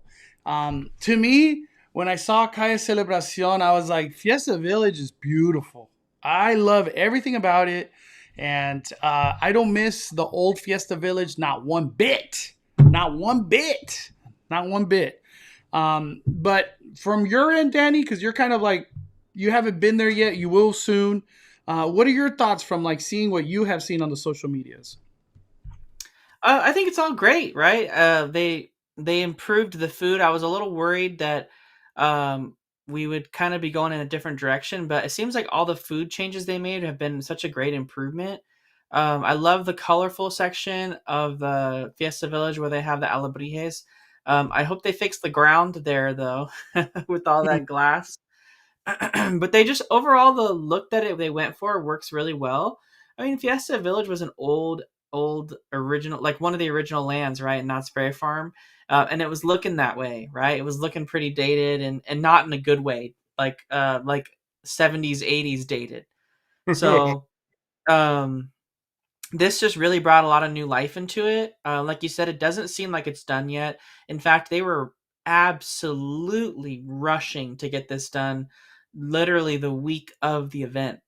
So, they were definitely held back by a lot of the rain delays that Disneyland experienced, that Universal experienced, with all this really bad weather we've been having. So they were definitely probably waiting to get stuff done. In fact, Toontown opened completely not done, and it's still not even done to this. There's, the Treehouse isn't even done in Goofy's backyard, and the park was closed again. Like, there's a lot that needs to be done in Fiesta Village. We don't see any of the flags anywhere and anything like that. So I'm sure they're probably still coming. They're still going to be hung up. We just have to wait, but it's certainly, just looking at this right here, is like vastly improved over what it was before. Yup. And one thing too about Fiesta Village, uh, you know that this is all going to change with Halloween, and it's going to change with Christmas. So this is just the beginning for Fiesta Village, and I'm very excited for the future of it all. And the menus, I'm almost certain, are going to change as well. So I'll be covering all of that. Fiesta Village is going to be something that I'm very excited this year to be a part of. And check this out, everybody. There's actually, let me see if I could forward it real quick. Right there. There's a freaking $100 shot. I found out that it's a shot. It's not even like a mixed drink. It's an anejo partida tequila shot. So, $100. Oh man, has anybody tried that $100 shot out there in the world? If you have, let me know. Was it good? Is it worth $100? I didn't even taste it. Yeah, it's literally like You just down the hat. $100. I will be filming a Ghost Town Alive video where that's the only thing I focus on. I haven't had a chance to do summer nights, but I will this week. I will be out there. I want to do some live streams of some of the bands that are out there, so stay tuned for that as well in the near future. And I want to do the summer nights foods. I'll have some tasting tabs, so I'll be showcasing all of that here on YouTube and then posting more stuff on Instagram as well. We got Kawaii Nancy with the super chat. I'm staying at the Knott's Hotel in June. Want to explore everything and do Ghost Town Alive and finish it. That's the thing about Ghost Town Alive. Ghost Town Alive is like 11 to like 5 pretty much. It's a lot and it's a whole storyline. So you kind of, if you really care, you want to be there for all of it. It's worth it. Heck yeah, Kawaii Nancy. Our Knott's Adventure says it's the same size cups as the margarita flight. So that's a big no for us. Wow, $100 shot. I just can't do that. I just can't do it, dude. It's maybe if it was like I get like a cool Fiesta Village mug, you know what I mean? So it's like something, you get something to take home. Alex says, just like the pizzeria they opened last year, they kept adding to it months after it opened. I'm sure Fiesta Village will be the same. We also got Prod by Legend. Nice to meet you again. And Villain, hey, nice to meet you. Hope you had a good day. Dude, it got cold out there at Universal. But thank you, Prod by Legend. Hope you had an awesome Universal Studios day, dude. But yeah, Summer Nights has so much good entertainment, food, way more booths. I'm excited. I've heard good things about the booths this year, but I can't give you an honest opinion until I experience it myself, which I will this week. Closing thoughts on Knott's Berry Farm, Danny? I'm excited to experience the Ghost Town Alive for sure, but also Fiesta Village. I want to try some of the foods, maybe a margarita or two. So it's looking really nice. It kind of met my expectations for sure, and probably will exceed them when I watch the show, like you did. Yeah. So I'm excited for it. I'm excited. I would like to watch Calle Celebracion twice. I want to film one to post on YouTube, even though I know it's you need to watch it from a different angle too. Yeah, and then I wanted. You were kind of like it was like the tree blocked the projections. I know, dude. I didn't know where to stand. It was the first time ever. And then I want to watch a second Calle Celebracion where I don't record. I just absorb it. I just enjoy it. I'm not social mediaing or nothing. Just enjoy it. But my closing thoughts, Knott's Berry Farm, thank you for inviting us to do Media Day. And most importantly, thank you to all the staff, the team members that made Fiesta Village come to life. You guys did incredible. In all reality, everybody that's going there, I don't want to be mean, but Montezuma who? Not even Montezuma. It's just Montezuma who? Nobody cares right now because the land is so good. You have Soul Spin, La Revelacion, the spinning hats, that dragon swing thing. There's just a lot going on in general. Montezuma is a great addition, which is at some point in time going to come to life. But right now, the land is so incredible, and people just love Jaguars. So like, we're not really missing on Montezuma that much. But overall, thank you everybody that worked on that land. You guys did incredible. And one more time, shout out to all the people working at Soak City. You guys are doing incredible over there too. All right, let's move on to Universal Studios Hollywood.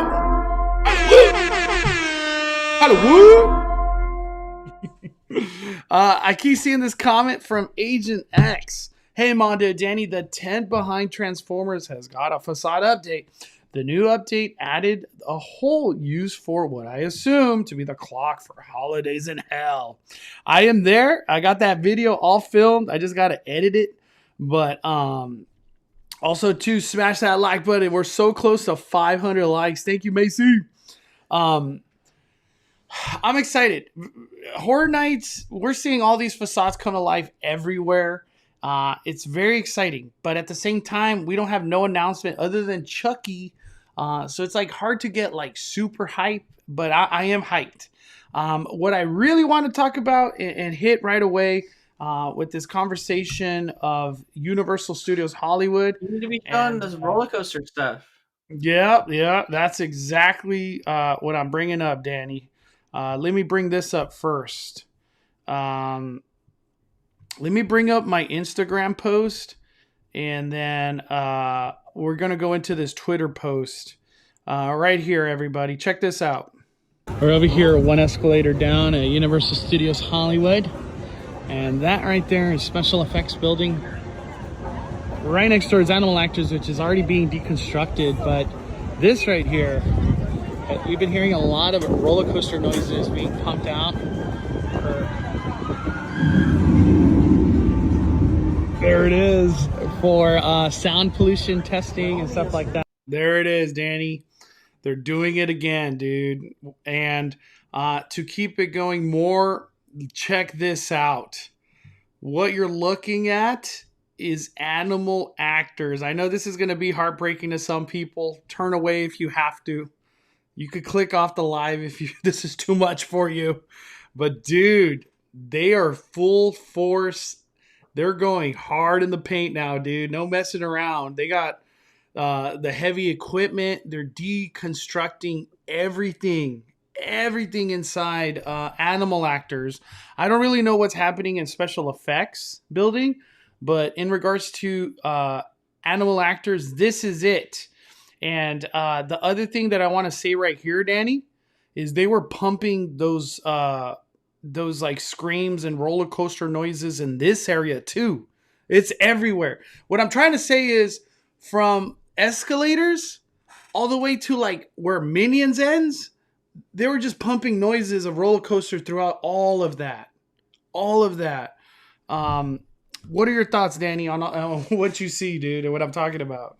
Yeah, we talked about it the first time that it first emerged, right before the attractions even closed. And that's because, Universal Studios is right next to a live working studio that has a lot of outdoor filming at multiple times throughout the day. It's also not that far off from Warner Brothers studio lot. And sound travels, right? Especially in a valley like that. And Universal's on a hilltop, a very steep hilltop, and it opens up to a valley down below. So sound travels definitely, and so they're probably being required by the city to to conduct these sound tests, and they're probably wanting to do them themselves, right? How much is this going to affect our studio business? How is this going to affect outdoor filming? The city probably wants, is helping them conduct a sound test or wanting the results of it to see what the impact is on homes surrounding Universal Studios. How is it affecting outdoor spaces at the Warner Brothers lot, which is not even, it would suck for them to be affected by the noise of a roller coaster. And it's not even on their property. So, yeah. And they have got, and they're just essentially a movie theater or movie studio. They're not really, they got a tour, but it's not like a theme park, right? Mm-hmm. So it makes sense that they're going to probably be conducting these tests for a really long time to see, what's plausible, what's not plausible. They're probably doing different sound testing to see like, hey, can we go this high? Can we go that high? What does it look like if we go this high on a drop, that high on a drop? So there's all these tests that go into it, right?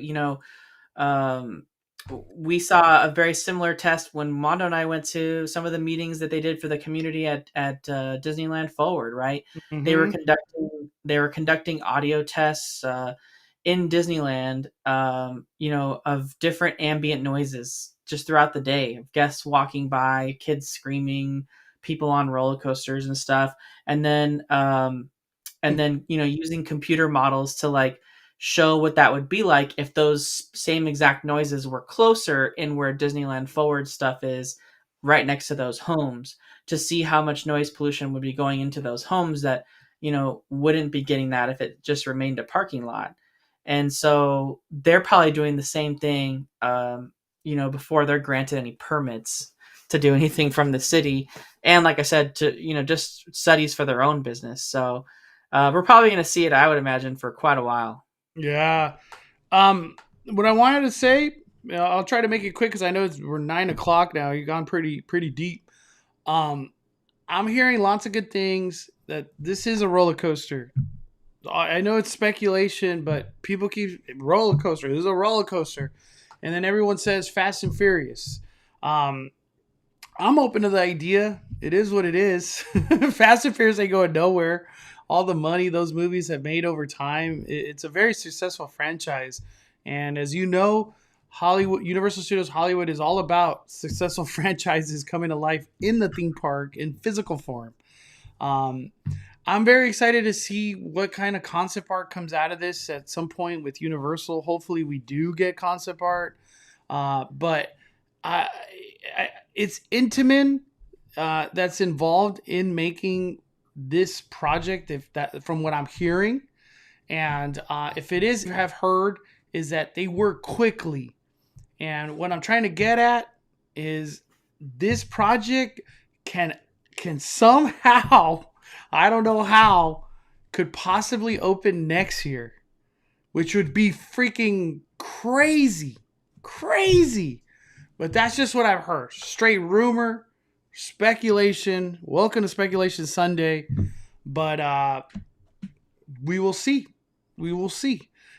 We have seen most recent, I know it has nothing to do with Intamin, but when I saw Wonder Woman come to life, that thing came to life so fast. It was like, bloop, roller coaster. So I could see a roller coaster coming to life very quickly. Especially if there's no like show buildings or stops where there's like some type of show effect.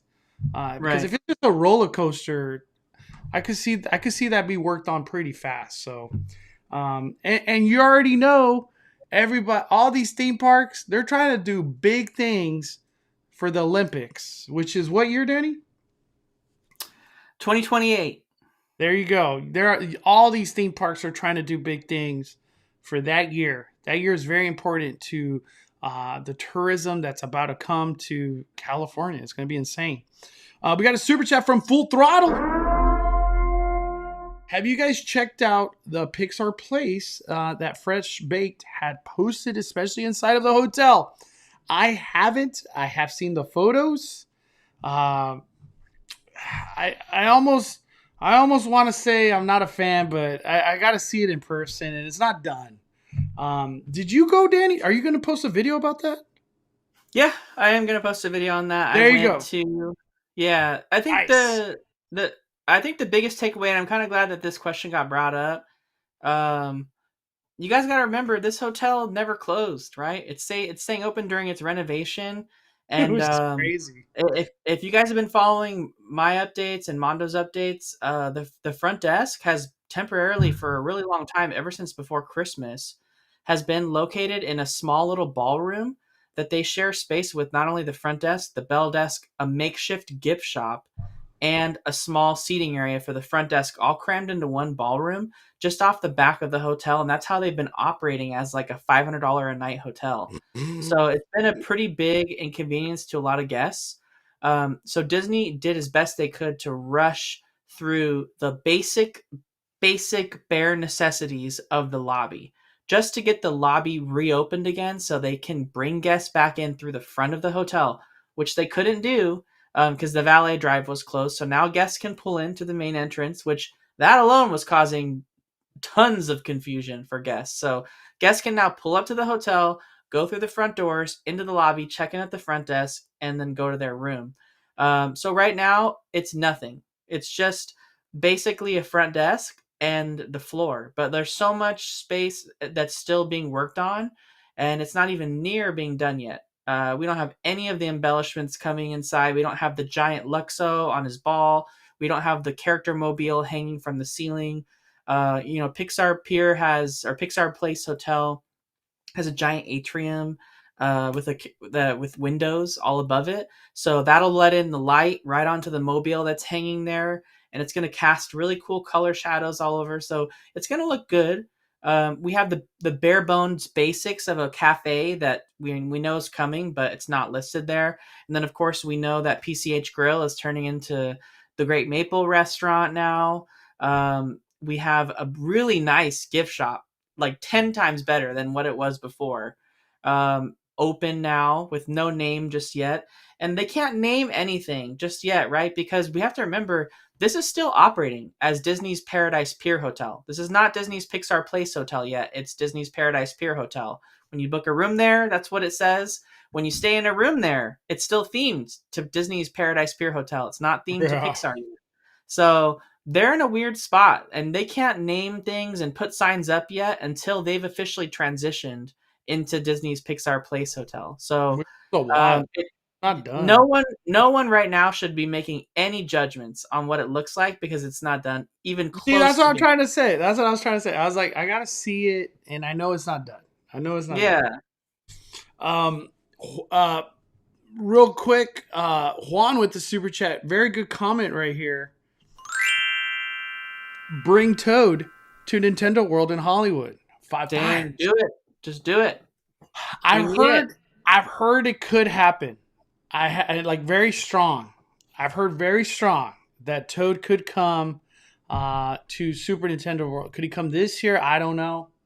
But I've heard very strong that it is a possibility. Hashtag love for Toad. And most importantly, can we get Yoshi? Can we get Bowser? I'm just saying. It's just not big enough, Mondo. We need a bigger Nintendo World. Can we get an expansion of Nintendo World already? And make it Pokemon! One thing you didn't bring up before you go, Mondo, with your final thoughts, is the Fast and the Furious ride portion of the tram. What's going on with that if we get a roller coaster? Oh my gosh. Okay, this is like a spoiler for my video I'm posting. Good thing you mentioned that, Danny. Damn. So I was on the studio tour today, and I'm not trying to make assumptions, but you can see it in tomorrow's video. Remember that the Fast and I don't even know what to call it anymore, but just Fast and Furious, where it would do like a 180, and they would have the gasolina cars dancing. Yeah, there was people in there working on stuff. And there's new construction kind of stuff going on in there. I don't know if they're using it as a storage facility or things are happening in there that we just don't know about right now. I find it hard to believe that they will bring back that concept of gasolina and dancing cars. I wonder if those arms still work and if they could turn that into something really dirty for Halloween Horror Nights Terror Tram. Oh, they make it part of the Terror Tram? Yeah. Damn, why not? I don't know what it could. Maybe that's where they put the Five Nights at Freddy monsters. If they Five Nights at Freddy's a thing. But yeah, I just wanted to say. But it is right. What happens to Fast and Furious and that humongous building that contains that?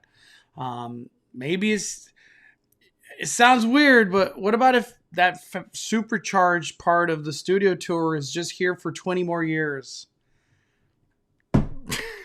It could be a possibility. I hope not. I want some freaking Diagon Alley. But that is a topic for another day. Another day. Closing thoughts on everything, Danny. Man, I really hope that Universal gives us some sort of announcement for HHN. We need the dates for HHN. We need the pricing for HHN, RIP, Express. Let Everything. us know what it costs. Give us a freaking May's announcement already at this point. We're going into June. Like, give at least confirm something else other than Chucky. So, confirm Megan, since that kind of already leaked. Like, just confirm that. I'm fingers crossed, hope that we're gonna get Five Nights at Freddy's. It makes sense, right? They have a movie coming out October. I feel like that would just absolutely make this year's HHN if the headliner was sharing space with Five Nights at Freddy's, and the merch would just go absolutely off the wall if they had that hoodie, a Five Nights at Freddy Horror Night hoodie, has no chance. That thing will be sold out so fast. Sold out so fast. So fast. They can have this. They can have the Five Nights at Freddy's characters as stuffed animals. It's literally endless opportunities for them to do something there. Yeah, So if they did really plushes of that. Oh my god, it's all sold out. It's all sold Yeah. out. It would just do great. It would do great. So I'm looking forward to HHN stuff. I want them to share it, and like I said, I'll keep watching all the Tiana stuff as it unfolds, because we're gonna see stuff moving real fast. So I'm excited to kind of keep an eye on that, and keep riding the train too to get a better perspective of what's going on over there. Yeah, how hard they're working on that last scene. Real quick, Danny, I just want to bring this up. Was the chef's table at Napa Rose worth the money? I've never done it before, so that was my first time doing it. I felt like it was definitely worth the experience of doing it once for sure. I'd like to do it again. It was $150, which isn't all that much more than just dining at Napa Rose, which is kind of a scary thought. But it was so much more of an experience than dining there, and it was like 8 courses, and everything's catered exactly to what you want. The chefs make it for you directly, and it is quite the experience. A lot of foods I wouldn't normally eat, like caviar and scallops and mushroom soups and all sorts of things. It was just a wild experience, and I have dietary restrictions, right? And they were able to work with that very well. And I'd say overall it was quite a good experience, worth the money. We had a full-on live Hell's Kitchen live experience, because there was some tension in that kitchen, and the chef was getting upset with the sous chefs and like the kitchen workers, and it was like, a lot of the yes chef, just like you hear on like Hell's Kitchen. Yeah. It was like you're watching a filming of the show live. So that kind of added to the experience too. Damn, that's crazy to hear the tension. Like, that dish needs to come out. Oh now. no, it did. It like someone put a dish out there, because everything at Napa Rose is plated like so beautifully, and it's like an art that they're trying to do for each one, and like someone kind of like cooked something a little too long, but like put that side down and like on the food, and then they put it on this one counter, and the executive chef, he just happened to be there that night. His name is Chef Sutton. He's the executive chef for Club 33, Napa Rose, and Carthay Circle, and also I believe 21 Royal. And he had a really cool chef jacket on that had all 3 logos of all the restaurants on it. Mm. And he's sitting right there where the food comes out, and he was yelling all the orders out. But someone put a dish down, and it had like too much done on one side, and they were like trying to hide it. And he takes it up and he like throws it in there, and he's just like, "You think I didn't see this?" He's like, "You trying to hide that from me?" He said, "Don't think I didn't see that just because you put it down." He's like, "Throw that away and make another one, and don't ever do that again." I was like, "Whoa!" And we're just sitting there like eating our food, like, okay. Like, get that ish out of here. Rudio, freaking, oh my Lanta, Rudio, I miss you, brother. Give me the bear terror tram. I don't know if I can say that word on YouTube, so that's why I say it. But yes, we need that, Rudio.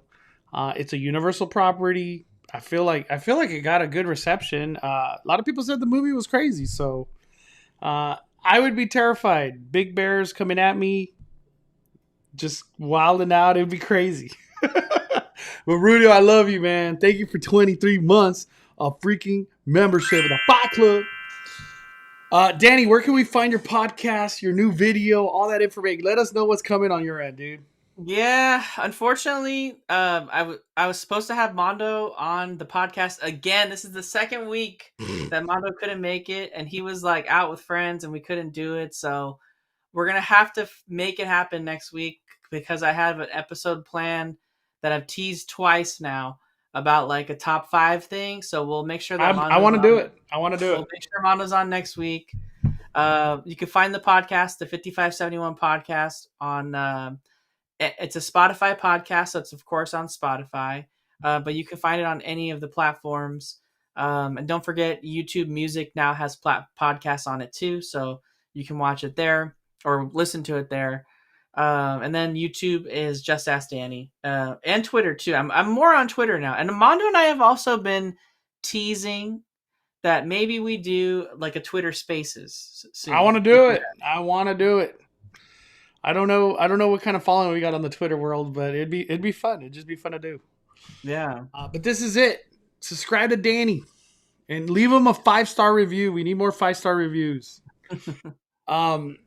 What about your YouTube video? Just talk about that real quick, Danny, because I know that's gonna be I'm just working on a YouTube video of Disneyland updates, and I'm gonna tack on all the Splash Mountain stuff from last night onto it as well too, because I felt like I had so much stuff filmed from over the weekend, and I don't have enough time to do 2 different videos just because of working a regular job and stuff. So I'm gonna make one bigger video of like Disneyland updates, and then ending the video with Splash Mountain Final Night.